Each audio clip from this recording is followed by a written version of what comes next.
Hello my friends. Welcome to Let's Be Fluent in English.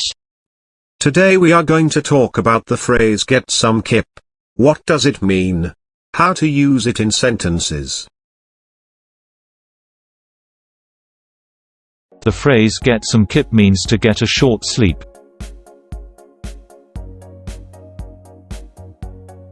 The phrase get some kip means to get a short sleep.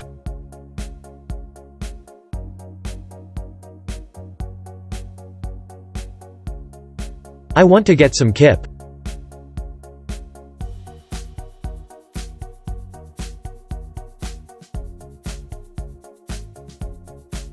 She usually gets some kip after lunch.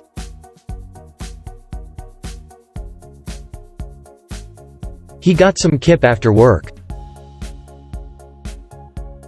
He used to get some kip after lectures when he was a university student.